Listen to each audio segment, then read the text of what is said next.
For over 1,000 years, the hole had floated in space. Dark, silent, mysterious. It did not move. It did not speak. But every alien species in the galaxy knew one thing: never go near the hole. Some called it a black mirror. Others said it was a trap from the old gods. A few believed it was alive, watching, waiting. But no one knew the truth. Many years ago, the Karn Empire sent a ship near the hole. The ship vanished. No signal, no light, no sound. Only silence. Then came the Zorathi explorers. They sent drones. The drones melted. Then came nothing. The Galactic Council declared the area forbidden. A red circle on all maps. A warning to every traveler: do not enter. Do not test it. Do not disappear like the others. But humans... Humans were different. They were new to the galactic map. Young, loud, and full of strange courage. While other species feared the unknown, humans wanted to touch it. And that's why Commander Eli Vos was now standing at the edge of the hole. His ship, the Sparrowhawk, floated in front of the silent vortex. From his window, he saw it. A swirling ring of dark blue light, spinning slowly like a giant eye. His crew was gone. He had sent them back. This was something he had to do alone. "Computer," Eli said. "Status report." "Ship stable," the AI voice replied. "No signs of gravity pull. Energy levels inside the hole, unknown." Eli took a deep breath. His fingers were shaking, just a little. A message from the council had arrived 2 days ago. "You are not authorized. Return at once." He ignored it. Back on Earth, people told stories of explorers, humans who climbed the highest mountains, who sailed across endless oceans, who walked on the moon. But Eli wanted more. He wanted to be the first to do what no alien dared. Not for glory, not for fame, but because something was calling him. He had seen it in his dreams, a soft voice whispering from the stars. A door in space, waiting for someone brave enough to open it. He turned on the camera and began recording. "This is Commander Eli Vos," he said. "Time, 0400 hours. Location, coordinates 9-Delta-3. I'm going in." He paused, looked at the hole again. "It's beautiful," he whispered. The light from the hole danced on the glass. It looked peaceful, almost like a portal to another world. But Eli knew better. This was not peace. This was silence before the storm. He walked to the launch pod, a small one-man capsule built for speed and risk. Once inside, he pressed the launch code. "Final chance to turn back," the AI said. Eli smiled. "I've already jumped," he replied. The capsule detached. A soft push. Then speed. As the pod approached the hole, everything around him changed. The stars disappeared. The computer screen flickered. His heart beat faster. The hole grew bigger, wider, darker. Time felt slower. Like every second was being stretched. He thought of his sister. She had died 5 years ago. She always told him, "Don't be boring, be brave." So he was 10 seconds to entry. 5, 3. He closed his eyes, took one last breath, and leaped into the unknown. The pod crossed the edge, and then nothing. No light, no noise, not even thoughts. Just emptiness. But somewhere in the deep silence, a faint whisper echoed. A voice, not human, not alien, something. Ancient. "Welcome," it said. "You are the first. Asterisk, everything stopped. No gravity. Number. Air. No sound. Eli Vos had entered the hole. But it didn't feel like falling. It felt like nothing. He opened his eyes slowly. The pod was gone. His suit was still on, but floating, like he had become part of space. All around him was a strange white fog. No stars. No planets. No light source. Yet he could see. Somehow. He reached out his hand. It didn't move. Or maybe it did, but time felt broken here, computer. He called. No response. He wasn't scared. He was confused. Then curious, something flickered in the corner of his eye. A shape, a shadow. Too fast to catch. Then behind him, a voice spoke. It wasn't loud. It wasn't clear. Just one word. Why? He turned. No one there. Who's speaking? He asked. Silence. Again. Suddenly, memories came flooding back, not his, but someone else's. He saw an alien ship, its crew screaming as the lights inside the vortex turned red. He felt a burning pain, not his own. He heard a language he never learned, but somehow understood. These were not dreams. They were pieces of something left behind, echoes of the ones who came before him. He took a step forward, not on ground, but into directionless space. Somehow space bent around him. Each step changed the world. He saw Earth, his home, floating before him. His childhood dog ran across the stars. Then, it all vanished into smoke. This place wasn't just space. It was thought. It was memory. And it was watching him. Then the sky cracked open, like glass. A massive invisible wall shattered, revealing a second layer of reality. Behind the broken sky was something glowing, a vast golden machine, spinning like a galaxy. Its pieces moved like clockwork, perfect, complex, alive. And then he saw it, a humanoid shape floating inside the machine. Still, silent, ancient. Was it a god, a guardian, a prisoner? The voice returned, this time deeper. You do not belong here. Eli stood still. I came to find the truth, he said. You came to prove something, the voice replied. Humans always do. The floating figure began to move. It turned toward him, no face, just light. But Eli felt it watching. You are the first to reach this point, it said. Others broke. You bend. What is this place? Eli asked. A mirror, the voice replied. A test, a door, a trap, a chance. Eli's heart was beating fast now. He was sweating, inside his suit, in a place with no temperature. Suddenly, the fog turned black. The light disappeared. He was alone again. Then dozens of shapes appeared around him. Alien creatures frozen in space, dead, burned, lost. These were the explorers, the brave ones, the ones who had failed. And then Eli heard their whispers. All of them, together. Don't trust it. It lied. Turn back. Too late. Too late. He covered his ears. Stop. But the voice cut through. Do you still wish to continue? Eli opened his eyes, glowing now, slightly blue. I didn't come this far to turn back, he said. The machine in the distance began to open, a spiral gate revealing a path of light. The voice paused, then said, then walk. And remember, nothing here is real, except what you bring with you. Eli stepped onto the path. His body felt light, his mind heavier. He was no longer in the hole. He was beyond it. Beyond logic, beyond science. In a place made of thought, time, and will. The path was made of light, but it did not shine. It hummed softly, like a song only the soul could hear. Eli walked slowly, step by step. Behind him, the door closed. There was no going back. He felt strange. His thoughts were louder than ever. Old memories came back, but twisted. His first kiss, his mother's laugh then, his sister's death. But now her face was wrong. Her eyes were black. Her voice whispered, you shouldn't be here, Eli. He stopped, took a deep breath.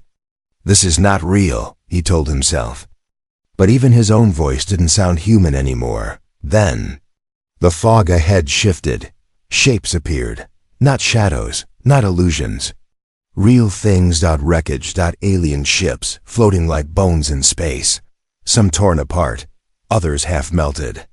Some looked ancient, their flags faded and forgotten. He saw one with strange blue carvings, the language of the Valari. an extinct race. Another was marked with red spikes, the war sign of the Grelax, who ruled half the galaxy 300 years ago. All of them had come here. All had vanished. Now he knew where they had gone. He drifted closer. One ship was still glowing. A faint signal. Pulsed, weak, but alive. Eli activated his translator. The message looped. We entered the eye. It saw us. We broke. Tell no one. The hole is alive. He stepped back. His heart raced. What kind of place kills minds but leaves bodies behind? Inside. The wreck of a golden vessel, he saw glass tubes. They held frozen beings, alien explorers. Some looked peaceful, others twisted in pain. One had claws around its face, as if trying to rip out its own thoughts. Suddenly, the light changed. Everything grew colder. And then something moved. Not wreckage, not memory. A survivor. It crawled from behind a broken engine. Not walking, floating like a ghost. It was tall, thin, with long black limbs and glowing blue eyes. Its skin cracked with every movement. It was once Zalkirin, a proud race. Now mostly forgotten. The creature opened its mouth, but its jaw didn't move. The words came into Eli's. Mind, you made it this far? Eli raised his hand slowly. I'm human. I came alone. The creature stared at him for a long time, then said, Alone is good. Groups scream louder. Eli took a step forward. What is this place? The Zalkirin survivor looked up. This is not a place. This is a weapon, built by minds, not hands. Eli frowned. Who built it? The being's eyes dimmed. No one remembers, only that it watches, tests, breaks. The silence returned. Then, the creature floated closer and whispered, It's still watching you, still deciding. And then, it faded. Like smoke and wind. Gone. Eli stood in the center of a graveyard. Wrecks, ghosts, warnings, but he didn't turn back. Humans don't run from the unknown. They walked toward it. And now, something deep inside him had changed. His skin tingled. His thoughts felt louder. The hole had not broken him. Not yet, but it had touched him. Suddenly, a pulse shook the space. A gate opened ahead, made of spinning rings, like a key unlocking reality. A voice, different now, echoed, You want answers, human? Then come deeper. Let us see what you truly are. Eli clenched his fists. His eyes glowed faint blue now, just like the survivors. He stepped forward. Not with fear, but with purpose. Eli stepped through the spinning rings. They closed behind him like a lock sealing a vault. No alarms, no sound, just silence again, but heavier this time. Thicker, like the air itself was watching. He took a breath, but it felt like breathing through water. Then the space around him shifted. The white fog vanished. And suddenly he was standing in his childhood home, wooden floors, warm lights, rain tapping gently on the windows. His old toy ship sat on the table. Eli froze. This isn't real, he whispered, but it felt real. He could smell the old books. He could hear his sister's laugh from the other room. He turned and saw her. Lena, she looked. 12, just like the last time he saw her alive. Eli, she said softly. Why didn't you save me? He stepped back. His heart cracked. Open. This isn't her, he said. You're not real. Lena's eyes turned dark. Her voice changed, deeper, hollow. Neither are you. The walls of the house melted. The floor turned to glass. Below him, black space. A million broken memories floated like ash. Eli dropped to his knees. He grabbed his head.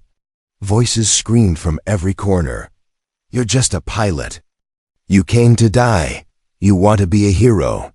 You'll never go back, he shouted. Stop. The chaos paused. And then, a new version of himself stepped out of the shadows. Eli, but different. Dressed in black, smiling. The other. Eli said, You think this place tests your courage? It tests your truth. You left Earth not to explore, the other Eli said. You left because you had nothing left. Eli clenched his fists. I came to find what no one else dared to. No, the dark version replied, stepping closer. You came to disappear. Eli looked down and saw something horrifying. His own reflection was fading, like he was slowly being erased from the universe.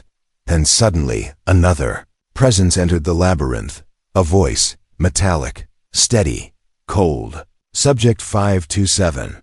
Mental integrity at 63%. Human resilience, holding. Eli stood up, breathing hard. He whispered, I'm still here. The voice continued, you passed stage 2, proceed. The illusion shattered. The fake Eli vanished. The house melted into stars, and a metal bridge appeared in front of him, leading into a spinning tunnel of light and shadow. At the end of the tunnel stood a being, not human, not alien, made of lines, angles, and symbols. Its face was a smooth silver mask with no eyes. It spoke directly into his mind. You are not broken. That makes you dangerous. Ellie walked slowly across the bridge. What are you? He asked. A guardian. Of what? The truth. The being stepped aside. Behind it, a tall black door pulsed with blue light. It was covered in carvings, human language, alien signs, star maps, and something older. Eli touched the door. It felt alive. Before he opened it, the guardian said one more thing. Beyond this door, there is no more illusion. Only design. If you enter, your world will change forever. Eli didn't hesitate. He placed his hand on the center. The carvings glowed, and the door began to open. The door opened, not fast, not slow, like it was deciding whether to allow him through. Behind it was darkness, but not empty darkness. It felt full, alive, waiting. Eli stepped in. The door shut behind him with no sound. The floor under his boots was smooth like glass, but warm. The air buzzed. It wasn't real air. It was thought turned solid. He walked forward. No gravity, no light. Yet the path formed under his feet as he moved. A bridge made from his own will. And then he saw it, floating in the center of a giant space. A massive spinning shape. Not a machine, not a planet, not a weapon. A core. It looked like a star trapped in a cage, glowing, pulsing, alive. Rings of symbols spun around it. Alien, ancient. Some symbols were human letters. That stopped Eli in his tracks. Why would this place know our language? Then the voice returned, not from outside, but from within the core. You are the first human to reach the center. Eli stepped closer. What is this place? He asked. A filter, the voice replied. A gate, a final question. He circled the glowing structure slowly. His reflection moved across its surface, but it was not his current face. It showed him versions of himself, one as a soldier, one as an old man, one with glowing eyes standing at the center of a burning earth. He looked away. The voice spoke again. This place was made long before stars had names. By who? Eli asked. By minds that no longer exist. They saw what was coming, so they built this place. To find a being who could hold the truth. Eli's hands trembled. What truth? That the universe is not what it seems. It is not infinite. It is designed, and the designers are gone. Eli stared at the core. A sudden flash hit his mind. He saw galaxies folding into cubes, aliens kneeling before the hole, then vanishing, a human skeleton floating near the core. And then coming back to life, he fell to one knee, gripping his head. The voice whispered softly now, you are not here by mistake. The hole does not pull, it calls, it chooses. Eli opened his eyes. Why me? Because you did not come for power or fear. You came because you wanted to understand. The core began to open. Its outer rings floated apart. At the center was a small object, glowing silver. A key, not physical. A symbol, a choice. The voice spoke for the last time. Take the key. Accept the burden. You will carry what no one else could. You will remember, and you will return. Eli stepped forward. He reached into the light. It didn't burn. It was warm, like holding a heartbeat, the moment he touched it. Everything changed. Light exploded around him. Not blinding, but awakening. He felt his body shift, his skin buzzed. His thoughts expanded like galaxies inside his skull. He saw every alien that had entered before him. He saw why they failed, because they couldn't adapt. But humans evolved. And then the world folded inward. Eli was falling. Back through the doors, back through the fog, back through time. Until the Sparrowhawk ship reappeared in space, silent, floating. Inside the cockpit, Eli opened his eyes. He was back, but different. His veins glowed faint blue. His mind still echoed with alien thoughts, and in his hand, the key pulsed quietly. He looked out the window. The hole was gone, but something worse was coming, and only he remembered the truth. For centuries, ships entered the hole. None returned. Not even wreckage. The galaxy accepted it as a truth. A black hole of minds, not matter. A death with no echo. Until today. The warning satellites around the forbidden zone blinked once, then again. Then all screens across the quadrant lit up red. Unidentified energy burst. Coordinates, dead zone. Source, human ship. Aboard the Sparrowhawk. Eli Voss opened his eyes. He was floating just beyond the place where the hole once was. But now there was no hole, just empty stars. He blinked. His breath fogged the glass of his helmet. He was back, alive, but not normal. He looked down at his hands. The veins glowed faint blue-white. His mind was quiet, but wide, like space. Had moved into him. The key still pulsed in his palm. Not metal, not data. Something older. His ship's console lit up. Auto reconnect. Console frequency 3. A voice crackled through. Repeat, human vessel Sparrowhawk. How did you survive? Where is the anomaly? Eli stared into the camera. He spoke calmly. It's gone, but not destroyed. It moved. And it left something behind. Me. The council meeting began 3 hours later. Hundreds of alien diplomats, generals, and AI minds sat in silence as Eli's image appeared on screen. Some gasped. Others leaned forward. The Grelax Prime Minister hissed. He has been ... touched. The Zorathy diplomat whispered. No one comes back from that place. This is wrong. Eli stood in the center of the room. His human body looked the same, but his eyes glowed faintly. And something about his presence was louder than words. He placed the silver key on the table. It hovered above the surface, spinning slowly. This is not a weapon, he said. It's a message from those who came before stars, the council murmured. A few backed away. One shouted, lies. No human can survive that place. Eli turned to them. I didn't survive, I changed. Behind him, a hologram appeared, projected from the key. It showed blueprints, not of ships or bombs, but a signal. A warning across the galaxy.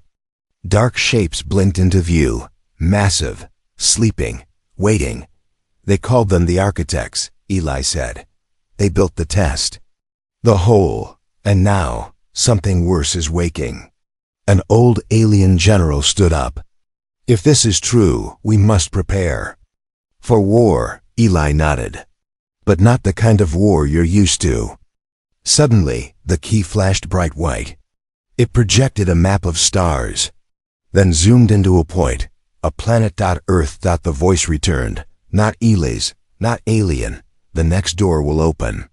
Where it all began. Everyone froze. Earth, the center of the next test. The room exploded in voices, warnings, threats, but Eli remained still, because deep inside, he could feel it. Something was now awake on Earth. Something watching. Something calling. As the council argued, Eli walked away. In his ear, the key whispered, "You are the bridge. You are the memory. You are the warning." He stepped onto the ship again, alone, looking out the window, not at stars, but toward home, toward Part 7. Because what he brought back wasn't just knowledge. It was a choice. The stars were quiet, but Eli Voss knew better now. Silence does not mean peace. Sometimes silence is a warning. He stood alone at the edge of Earth's orbit. The planet glowed below, blue, green, innocent, unaware. Behind him, the galaxy whispered. Alien empires, ancient minds, robotic fleets, all waiting, watching. Earth, waiting for what humanity would do next. The council had made their choice. They feared Eli, feared the key, feared what he had seen in the hole. Destroy the artifact, they had said. Erase the data, silence the human. But it was too late, because Eli had already shared the truth. Not with the council, not with the empires. With Earth. Broadcast. Towers lit up, satellites blinked, and one by one, the people of Earth heard a new signal. We were not the first. We are not alone, and something is coming. At first, no one believed it. Then the sky changed. Above the Pacific Ocean, a black ring appeared. Not an attack, not a ship, a second door. Just like the hole, but closer. This time, Earth was the test. Governments panicked. News anchors screamed. People pointed fingers. Was it a threat? A gift? A trap? And then, the key pulsed again. Eli stood at its center. Still human, but not fully. He could now hear things others couldn't. Thoughts, signals, patterns. In gravity. The voice of the architects was inside him. They had left the galaxy a puzzle. One last chance. One last question. And Earth had to answer. The key glowed brighter than ever.